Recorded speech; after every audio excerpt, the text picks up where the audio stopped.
Hola, muy buenas tardes. Esto es Ciudad Abierta, un espacio en el que todas las personas tienen voz. Una coproducción de Ciudad TV 21.2, el canal de la Asamblea y el Consejo para Prevenir y Eliminar la Discriminación de la Ciudad de México, el COPRED. Hoy hablaremos de las poblaciones callejeras y la asistencia social hacia estos grupos. Y bueno, pues para dar inicio tendremos la presencia del maestro Alejandro Nuevo Tinoco, subdirector de Prevención y Atención a las Adicciones del Instituto de Asistencia e Integración Social de la Ciudad de México. Él nos dirá de qué manera las instancias correspondientes de la ciudad atienden a las poblaciones callejeras. Y por otro lado, Misali Brito Ramírez, directora ejecutiva en Comenta Diálogo de Saberes. Nos dará un panorama centrado específicamente en atención a mujeres en situación de calle. Y por supuesto, como cada semana, la visión más allá de nuestro territorio con Adriana Aguilera, encargada de Asuntos Internacionales del COPRED y la Agenda Internacional. Por supuesto, acompañados en la conducción por un experto en temas de diversidad e igualdad, René Said, coordinador de comunicación del COPRED. Y esta conversación, bueno, porque Jacqueline Loast no pudo estar el día de hoy con nosotros, así que vamos a ver este video y entramos a la conversación. ¿Todavía no? No, bueno, pero así No, René. Entonces, mi teníamos querido el video, Rolando, pero ahorita lo vamos a ver. ¿cómo Sí. está René? ¿Bien y ustedes? Muy bien, muy buen Qué tema, bueno. como siempre. Hoy vamos a tener un tema muy interesante. Muchas gracias por recibirme a mí, que normalmente es la presidenta quien está en este espacio, pero el día de hoy me ha pedido que los acompañe y yo estoy encantado de estar aquí una vez más con ustedes. A nosotros Y también además nos da en un muchísimo tema muy fuerte, muy dramático y que vemos todos los días, la Vemos- población de calle. Vemos todos los días, sin duda, yo diría, los adjetivos que usaste son correctos, es dramático, es complejo, sin duda, todo el tiempo, y además puede resultar hasta polémico, ¿no? Sí, bueno, por porque supuesto. ¿en qué momento empieza el derecho de ellos a usar y de ellas a usar la calle como espacio y en qué momento podría decirse así el de las personas a que no tengan a alguien viviendo afuera de sus casas, pues, ¿no? En fin, es un tema muy complicado, pero para eso están dos especialistas que nos van a venir a hablar de ese tema el día de hoy. A ver, no me queda claro muy bien. Estamos hablando de la comunidad LGBTTI en situación de calle. Bueno, No. es que en las poblaciones callejeras hay de todo, Hay de todo, ¿no? sí. Claro que hay personas LGBT en situación de calle, claro que hay personas adultas mayores, Hay claro que hay niños. niñas, hay niños. Es en general. Es en Este el general. tema en Hoy general. vamos Sí, bueno, a por hablar en supuesto. tema en general, Ok. porque la problemática sucede en todas las partes del mundo, o sea, en todas las ciudades existe La población de calle. esta condición de las personas, ¿no? Pero hoy vamos a ver cuáles son los retos que enfrentan los gobiernos, las administraciones públicas para atender estas poblaciones y darles una alternativa de cambio de vida. ¿Existe alguna estadística que nos diga cuánta gente en situación de calle hay aquí en la Ciudad de México? Hoy nos van a platicar de eso. Nuestro primer invitado viene de el organismo de la Ciudad de México que atiende a las poblaciones callejeras, el IASIS, el Instituto de Asistencia e Integración Social de la Secretaría de Desarrollo Social de la Ciudad de México. Y ellos nos van a hablar de eso. Recientemente se hizo un censo de poblaciones callejeras y vamos a hablar un poco de eso también. Y bueno, también nosotros aquí en El Ombligo de la Luna tuvimos invitada a Sandra Monroy, quien hizo una exposición fotográfica que se llama Los Visibles Invisibles. Exactamente. Y es precisamente hablando de todos estos personajes que habitan en la calle y que ya hacemos como que no los vemos. Efectivamente. Y ella se dedicó a retratarlos para que los volviéramos a ver, para que nos acordáramos que están ahí, para que no los ignoremos porque son personas igual que nosotros, porque son ciudadanos. Y bueno, creo que es un problema que está a la vista y que no queremos ver, ¿no? Y que no vemos y que nunca nos preguntamos dónde comen, a dónde van al baño, dónde se lavan, ya no Claro. digamos dónde se bañan, dónde se lavan las manos, dónde pueden tener un poco de asepsia, qué hacen con los bebés que también viven en situación de calle, los adultos mayores. Claro. Es un tema que no podemos ignorar de ninguna manera. No, ignorarlos es invisibilizarles, es discriminarles, ¿no? Porque es una realidad persistente que nos involucra a todos como sociedad. Por supuesto. ¿Qué estamos fallando en el tejido social que Exacto. hace que las personas lleguen a una situación de calle? ¿Qué pasa en las familias ¿cuál es la responsabilidad de las familias? ¿Cuál es la responsabilidad de los gobiernos? ¿Cuál es nuestra responsabilidad como ciudadanos? Y bueno, y además, una vez que analizamos todo eso, ¿qué enfrentan las situaciones callejeras estando en la calle, viviendo en una condición muy compleja de insalubridad en muchas ocasiones, de abandono, de carencia alimenticia, en fin, es muy amplio el tema. ¿Y cómo como ciudadanos podemos coadyuvar a que tengan casa, que tengan alimento y que tengan lo necesario, ¿no?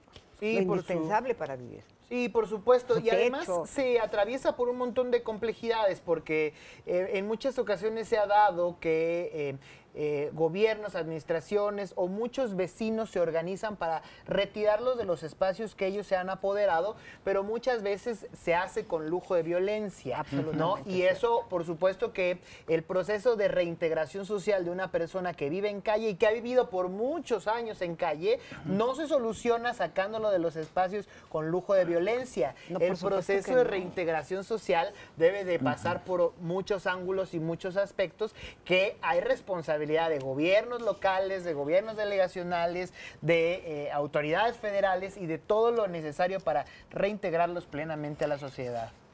Bueno, pues cuando una persona en situación de calle recibe el apoyo para tener 4 paredes en donde vivir, bueno, pues es una de las más grandes ayudas. Y le queremos compartir un proyecto que gira en torno a esta situación. Se trata del Hogar CDMX y vamos a conocerlo.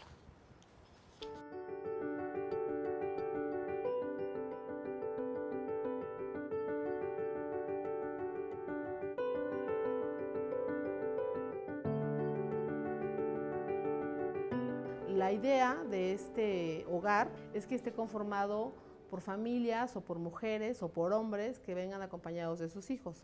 Por obvias razones, cada habitación tendrá que ser ocupada o por una familia o por una mujer con su hijo o un hombre con su hijo. Aquí sí tienen que pagar renta y los alimentos, que ese es el costo que todavía está valorando parte de gobierno de la ciudad, pero tendrá que ser simbólica, pero también significativa, y que esto sea como el proyecto para que ellos puedan salir firmes, fuertes hacia la realidad que los espera allá afuera.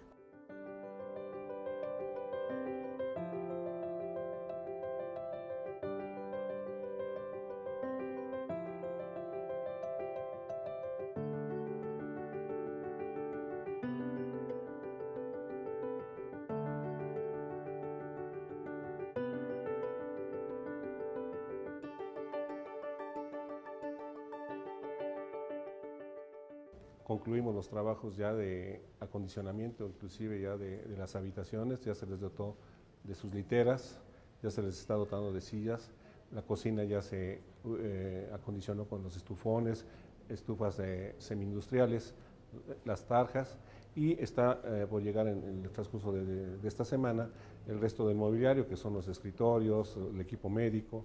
Un trabajo especial fue el dotar de un sistema de circuito cerrado de televisión que va a permitir la seguridad a través de 12 cámaras, tanto en el interior como en el exterior del edificio.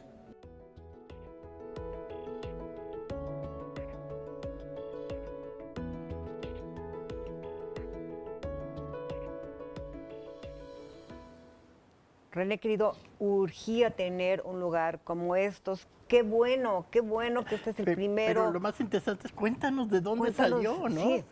Bueno, la verdad es una cosa muy interesante, porque parte de las acciones de procuración de justicia que hace el gobierno de la ciudad, en este caso en particular, era un hotel que antes se dedicaba a la trata de personas, ¿no? Imagínate. Al trabajo sexual forzado de mujeres. Y bueno, era un hotel que está ubicado en la zona de Buenavista. Es un lugar, tampoco damos la dirección exacta por la seguridad de las personas que viven ahí, pero es un hotel que ahora está rescatado, recuperado después de una extinción de dominio. Es decir, una vez que el gobierno determina que ahí se realizaba una actividad ilegal, una actividad ilícita, el gobierno expropia el inmueble para fines sociales, como en este caso, ¿no? Es decir, ahí es una estancia temporal donde llegan personas en situación de calle que desean encontrar un espacio momentáneo donde vivir, donde estar, y lo hacen en condiciones absolutamente dignas, como lo vieron ustedes en el video. Y que creo que es un poco la idea, ¿no? Que la población que sea temporal, porque si se vuelve permanente, la gente realmente se acostumbra, acaba viviendo y muriendo en la calle. Por supuesto, y es como nuevamente qué hacemos para brindarles oportunidades laborales, para brindar oportunidades educativas, para garantizar acceso a la salud en condiciones igualitarias y sin discriminación, porque muchas veces las poblaciones callejeras al llegar a un centro de salud no son atendidas por la condición en la que puedan estar ellos y ellas. Entonces, ¿cómo pensamos todo eso para que darles una nueva oportunidad, si es que así lo desean, de restablecer su vida en este sentido, ¿no? Pues es una magnífica idea y es una muy buena oportunidad y ojalá que vayan creciendo mucho. ¿De qué depende también? Del gobierno local, del gobierno de la Ciudad de México, perdón, de las delegaciones o la sociedad podemos coadyuvar. Ese sería muy buen tema para saber, ¿no? La verdad es que esa pregunta que me haces es muy buena, porque déjame decirte que hay organizaciones de la sociedad civil con mucho empuje, con mucho ahínco, que trabajan en este tema con una pasión impresionante. 3 de ellas integran la Asamblea Consultiva de COPRED, o sea que nosotros estamos muy cercanos al tema también. Está el Caracol, que es una de las organizaciones que trabaja el tema, está la Redim, que es la Red por los Derechos de la Infancia, y está el Étnica, que son 3 organizaciones que tienen trabajo en territorio, es decir, que salen a los puntos de la ciudad donde tienen localizados una principal concurrencia de población callejera y les brindan alternativas de vida o acercamiento con las partes del gobierno que les hagan falta, ¿no?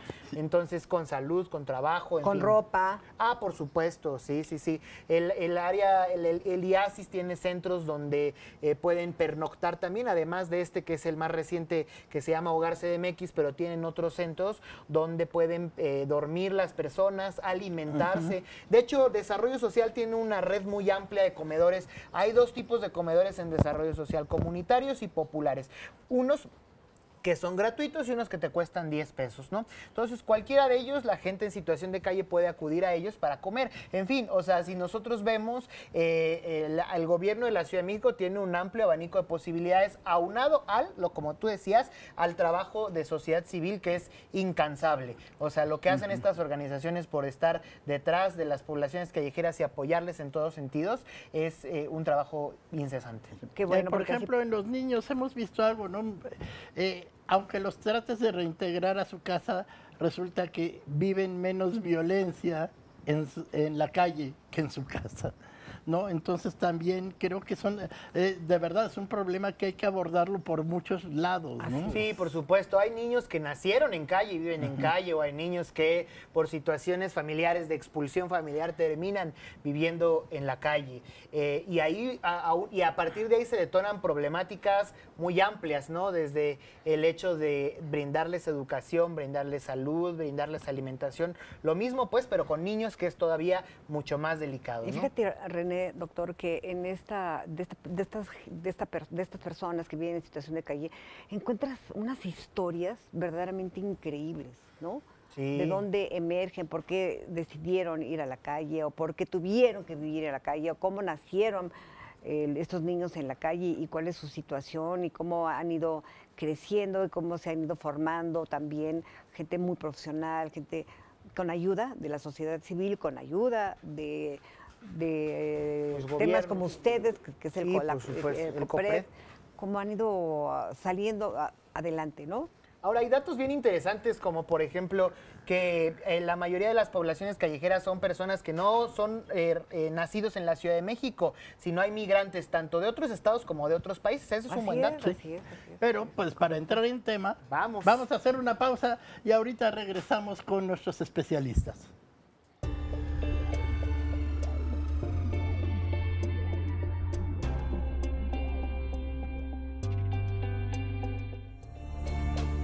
Ciudad Abierta.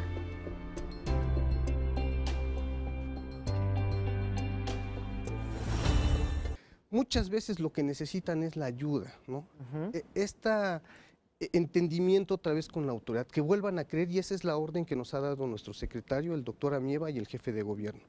Hacer la sensibilización para que las poblaciones callejeras empiecen a abandonar la calle y se unan con nosotros a los centros de asistencia e integración social. Qué maravilla. Oye, cuéntame de este censo. El 2017 hicimos como gobierno en la ciudad, pues, pero encabezados por ustedes, que son los especialistas en el tema, un censo de poblaciones callejeras. ¿Qué es el censo? ¿Qué nos dijo el censo? ¿Qué nos puedes decir de eso? Cuéntame.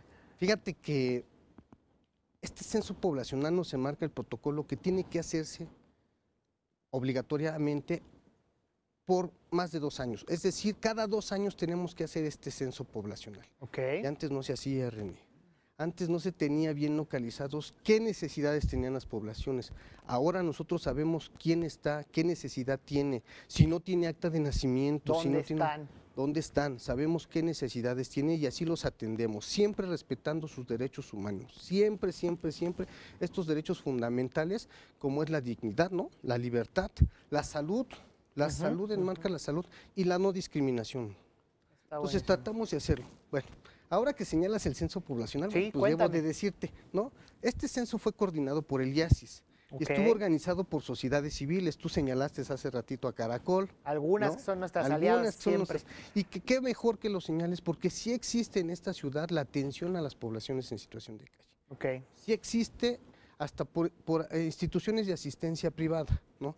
Y qué mejor que los señales. A mí me gustaría decirte que nosotros trabajamos todo el año, René, todas las horas, los 365 días del año y las 24 horas del día. Bueno, también estuvimos acompañados por expertos internacionales. Tuvimos aquí personas que vinieron de Paraguay, que vinieron de Colombia. Estuvimos acompañados por instituciones como Derechos Humanos, ¿no? Por expertos académicos, René. Y aquí constaba de una valoración cuantitativa y cualitativa de estos puntos que ya se encuentran y de los puntos que fuimos encontrando sobre la marcha. Caminamos calle por calle y fuimos descubriendo que había o no había personas en situación de calle. ¿Cuántas personas nos dice que hay este censo, Alejandro? El censo arrojó cantidad de personas, si estaban compuestas por familia, grupo etario, sexo, origen étnico, René, personas con discapacidad, puntos de socialización y carácter, condiciones socioeconómicas, actividades de empleo. Todo esto nos arrojó el censo, René. Basado en sus caracteres territoriales, debo señalarte que el protocolo nos enmarca 4 regiones. La Ciudad de México está dividida en 4 regiones. Y cada una de ellas es porque se encuentra más población en situación de calle. Contemplamos a la delegación Cuauhtémoc con una población que es la primera región, ¿no? Donde hay más personas en situación. Así es. Ya. Luego la región 2 es Gustavo Amadero, Venustiano Carranza, Iztacalco y va bajando, ¿no? Qué impresión. En región 3 es Álvaro Obregón, Azcapotzalco, Coajimalpa, Benito Juárez, Magdalena Contreras y Miguel Hidalgo. Pues ahí está un importante trabajo de todas las delegaciones. Ale, me gustaría que me dieras un mensaje final, porque ya estamos en la recta final. Ya estamos en la, así se nos fue. ¿Qué le dirías a la gente que nos está viendo sobre el tema de poblaciones callejeras? Mira, decirte que existen 100 puntos de alta concentración conformados por definitivamente 5 personas y 346 puntos menos de 5 personas. Que tenemos en espacio público 4.354 personas y en los albergues donde estamos tenemos a 2.400 personas. Es decir, el censo arrojó una población de 6.724. Por último, René, René, la sensibilización que debemos de tener con ellos. Es bien importante. Ellos son iguales a nosotros. La única diferencia es que ellos se encuentran en la calle por alguna condición, que ellos no tienen familia, muchos de ellos, y que no tienen un trabajo, René, y que debemos respetar sus derechos, siempre sus derechos fundamentales, René. Esa es la clave, respetar los derechos y todas ellas y ellos son iguales a nosotros. Pues no me queda más que agradecerte, muchísimas Ale, gracias a ti, espero no sea la primera y última vez, porque esto de verdad nos ayuda mucho, agradecido estoy. La población debe de saber este trabajo que se hace. Muchas gracias, Ale, pues ahí lo tienen, interesantísimo. Vamos a una pausa, Ciudad TV, no se vayan, Ciudad Abierta, regresamos.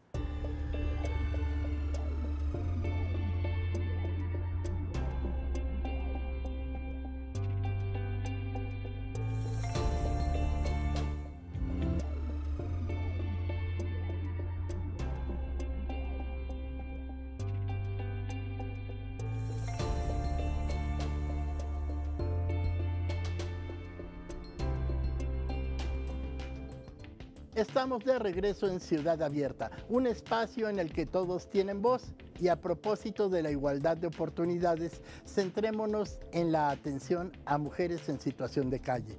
Las políticas públicas a su favor, las organizaciones que las apoyan. Nuestra siguiente invitada tiene las respuestas. Ella es Nizali Brito Ramírez, directora ejecutiva en Comenta, Diálogo de Saberes.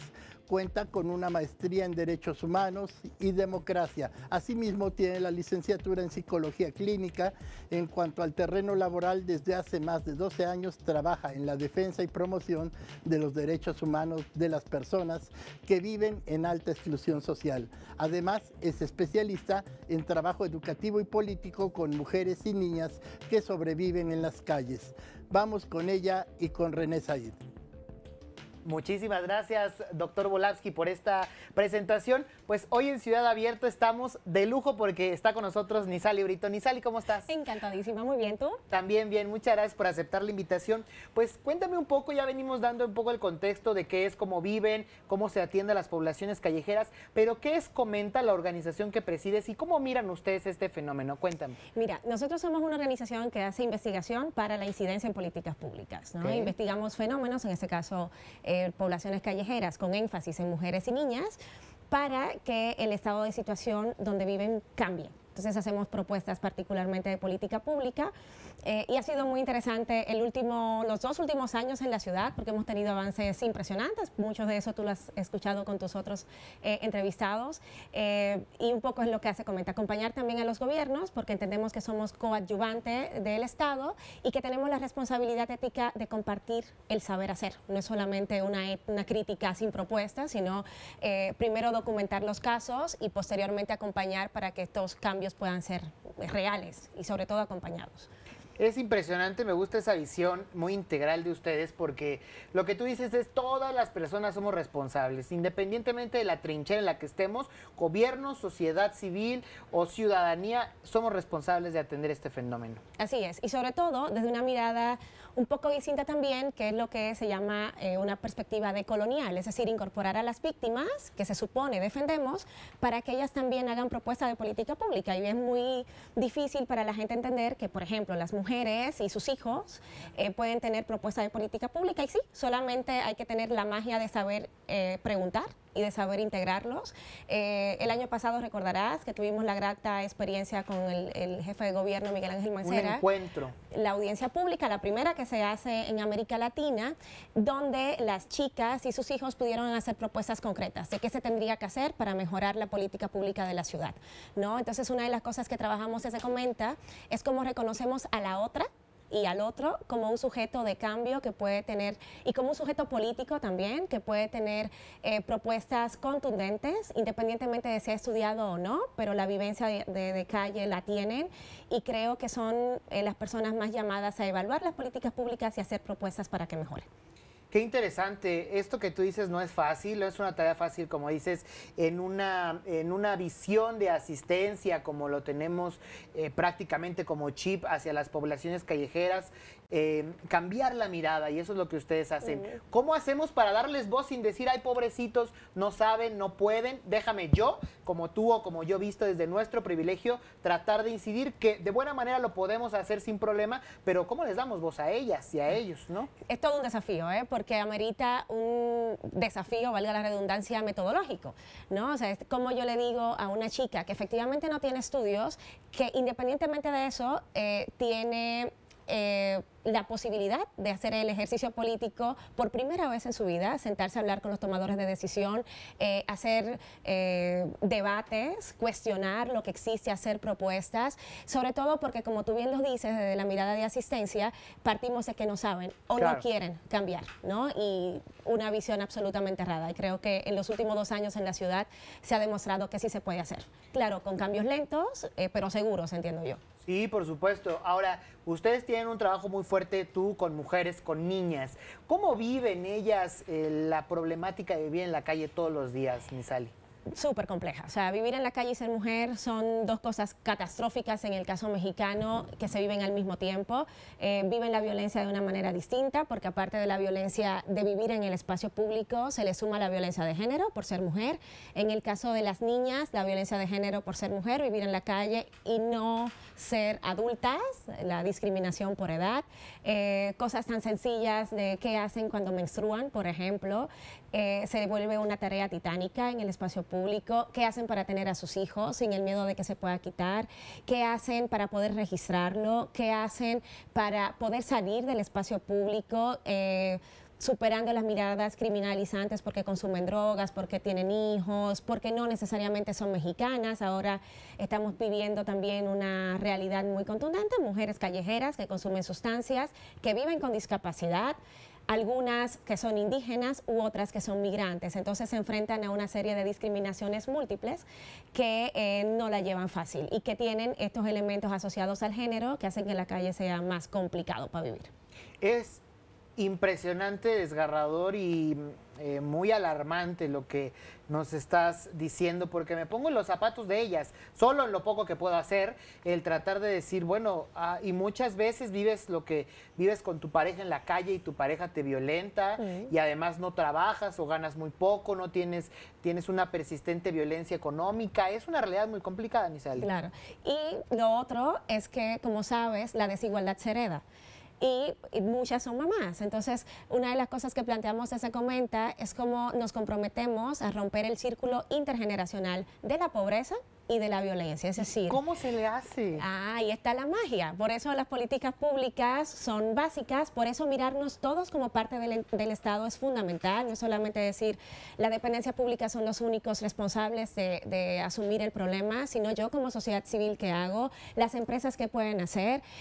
¿Cómo se rompe con la herencia intergeneracional? Es un tema de oportunidades.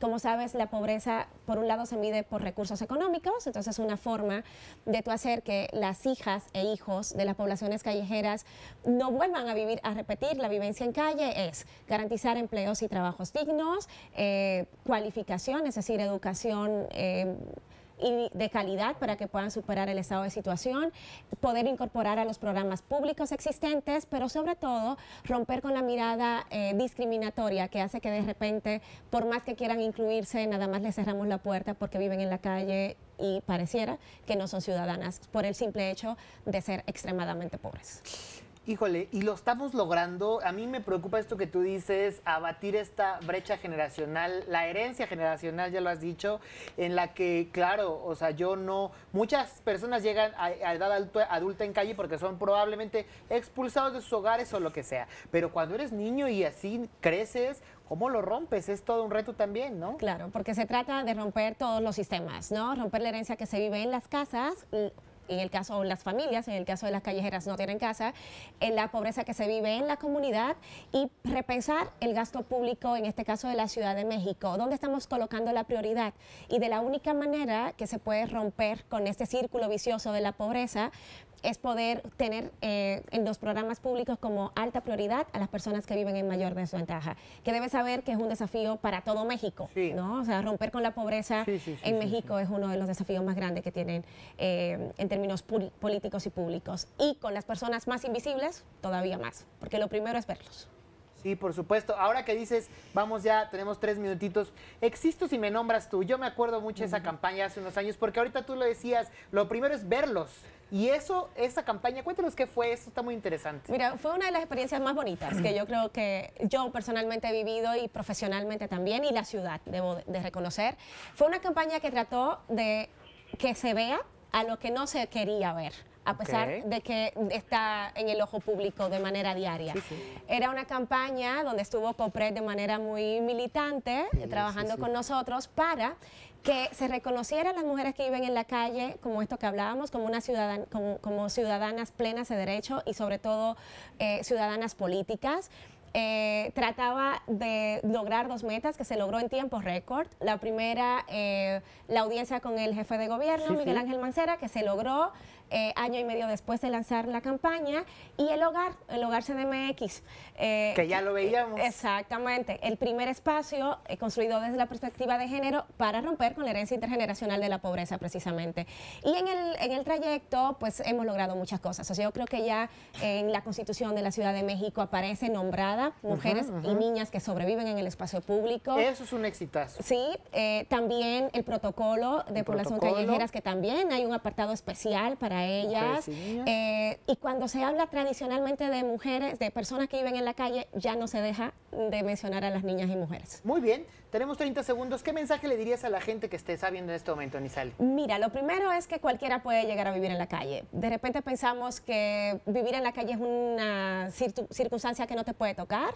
Si te enfermas, si no tienes red social, puedes llegar a vivir en la calle. Entonces, nadie está exento, y yo, que soy mujer, tengo el compromiso de otra vez regresar. Veamos a lo que no queramos ver. Existen si lo nombramos nosotros. No, yo estoy encantado de que estés aquí con nosotros, Nizali, muchas gracias.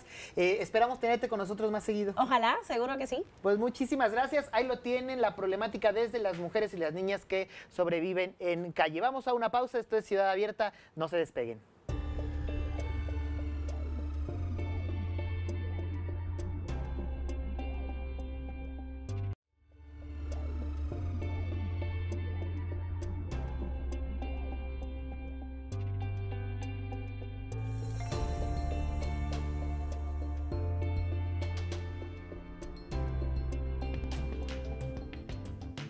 Seguimos en Ciudad Abierta, un espacio dirigido a la equidad en todos los sentidos. Las poblaciones en situación de calle no son exclusivas de nuestra ciudad ni de nuestro país. ¿Qué ocurre en el ámbito global? Adriana Aguilera, encargada de Asuntos Internacionales del COPRED, con la agenda internacional. Vamos con ustedes, Adriana y René. Muchísimas gracias, doctor Volavsky, por esta presentación. Mi Adri, qué gusto tenerte aquí. Gracias, René, igualmente. Fíjate que hoy nos trae un tema muy interesante para todos los amigos que nos han estado siguiendo, y que además que espero que nos estén escribiendo en nuestras redes sociales, en @ciudadtv21.2, @copred_cdmx, para que nos digan qué piensan de este tema, de esta problemática que sin duda nos corresponde a todos, ¿verdad, Adri? Sí, claro. Es un tema que nos toca independientemente que seamos gobierno, sociedad civil, ciudadanía en general. Yo creo que nos debe de ocupar y preocupar. Claro. Sí, claro. Y cuéntanos un poquito, vamos a empezar, ¿cuándo se considera que una persona vive en calle, Adri? Sí, pues de hecho, abordando justo esta problemática, inicia desde ahí. O sea, es muy complejo tener conceptualizar exactamente qué es una persona en situación de calle, ¿no? Y de hecho ha habido países que tienen como ciertas diferencias en su definición. También en 2005 o hasta en 2009, Naciones Unidas trató de hacer una aproximación más exacta, pero se vio que todavía no podía aplicar a todas las poblaciones callejeras de todos los países. Y entonces, ¿cuál es la aproximación que puede ser más certera, ¿no? Y esta es que se tiene que atender a las características de las personas en situación de calle según las condiciones de cada país. Porque una persona en situación de calle aquí no es lo mismo que una persona en situación de calle en Estados Unidos o en Europa. Entonces, las condiciones de cada lugar son diferentes, ya sea económicas, sociales, culturales, históricas, etcétera, ¿no? Entonces, esas son las características que se tienen que atender a la hora de conceptualizar lo que es una persona en situación de calle. Y que es muy complejo. Aquí mismo hemos tenido debates en la Ciudad de México entre que si son poblaciones callejeras o personas en situación de calle, y qué incluye cada una de esas denominaciones. Sí, claro, y justo esta aproximación es que justo no es un fenómeno estático, es un proceso. Entonces también puede ir cambiando, también las necesidades y las causas pueden ir cambiando a lo largo del tiempo. Esto que dices me parece muy interesante, Adri. Oye, y justo para tener este tipo de aproximaciones teóricas y prácticas de lo que sucede, se realizan ejercicios como los censos. Sí. ¿Para qué nos sirven? ¿Qué son? ¿Qué nos dicen los censos? Sí, claro. De hecho, justo es muy importante porque para la política pública y para los cambios legislativos y para todo todo avance o para la atención de esta población se necesita información previa. ¿Y cuál es esta información previa? Pues la información estadística y también cuáles son las causas, cuál es la situación real y cuáles son las necesidades, ¿no? Entonces, ese es el trabajo de estos censos. Y yo creo que me gustaría resaltar que le debemos mucho a las poblaciones en situación de calle, porque en los censos anteriores estaban completamente invisibilizados, porque ¿qué hacían en los censos nacionales anteriores? Iban a tocar a tu puerta, ¿no? Entonces iban a los hogares. Entonces las personas en situación... no cuentas a los que están en la calle. Entonces estaban completamente invisibilizados, claro. Y se tenía un desconocimiento total de cuáles eran sus situaciones, causas y necesidades, ¿no? Oye, ¿y hay ejemplos internacionales de estos censos? Sí, claro. De hecho, bueno, el año pasado lo realizó la Ciudad de México, ha sido un gran avance y tomó como base la de Chile y la de Puerto Rico. Y bueno, las diferencias entre una y otra es que Chile fue un censo y de hecho el primero se aplicó en 2005, que fue un gran hito en la historia porque justo estaba siendo invisibilizada esta población en ese país y pues bueno, ahora en 2017, el año pasado, fue lanzada la segunda. Pero bueno, cabe destacar que es un censo muy integral a mi perspectiva porque tuvo sus inicios desde el 2010, o sea, ha sido un trabajo de 7 años. Sí. Desde la metodología, implementación, que primero hicieron como unos tests en una localidad en específico y después ahora sí que como los cuestionarios masivos de todas las personas y a raíz de eso se tuvo información muy importante sobre cuáles eran las necesidades reales de la población que se sitúa ahí en Chile, ¿no? Y pues bueno, Puerto Rico lo que hizo fue un conteo. ¿Cuál es la diferencia entre un conteo y un censo? Un conteo es ahora sí que una herramienta estadística que estudia ahora sí que información sociodemográfica básica. Casi solo números. Exactamente. ¿Cuántos son nomás? Exactamente. Okay. Y entonces el censo es muchísimo más integral y mucho más completo. Y de hecho, o sea, los dos tienen a nivel nacional, pero el censo se mete como más profundidad. También estudia las necesidades, por ejemplo, en diversos ámbitos, ¿no? La educación, la salud, la situación socioeconómica, etcétera, etcétera. Entonces es mucho más integral. Pero ha sido un gran avance también en Puerto Rico. Muy interesante, Adri. Chile y Puerto Rico, dos ejemplos muy importantes. ¿Con qué mensaje cerramos, mi Adri, para este espacio? Yo creo que es, como dijiste al principio, creo que con eso podemos cerrar, es labor de todas y de todos. Nadie está exento a estar en esa situación. ¿Y cuál es el común denominador? Muchas veces es la pobreza. Entonces, también la comunidad internacional ha tratado de hacer varias cosas al respecto, que bueno, yo creo que tendría que ser para otro momento esta discusión. Esto es, o mínimo escribe algo y lo publicamos en las redes, eso estaría interesante. Gracias, mi Adri. No, a ti, René, muchas gracias. Pues ahí lo tienen, es una emisión más de Ciudad Abierta. Vamos del otro lado del estudio para despedir este espacio con el doctor Volaski. Adelante. Gracias, hemos llegado al final de esta emisión. Ciudad Abierta es una coproducción de Ciudad TV 21.2, el canal de la Asamblea, con el Consejo para Prevenir y Eliminar la Discriminación de la Ciudad de México, el COPRED. Nos vemos el próximo miércoles. Hasta entonces, muchas gracias.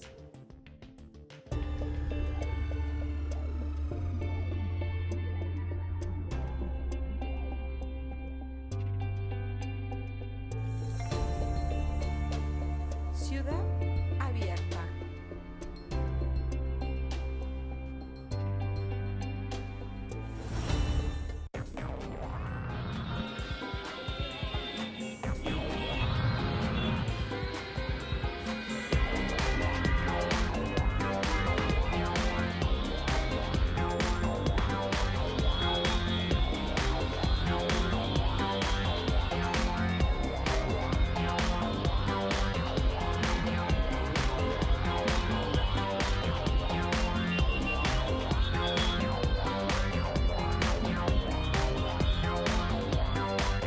Ciudad TV 21.2, el canal de la Asamblea, presentó El ombligo de la luna, con la receta indicada para la neurona de el Dr. Volaski y la deliciosa conducción de Yasmín Alessandri.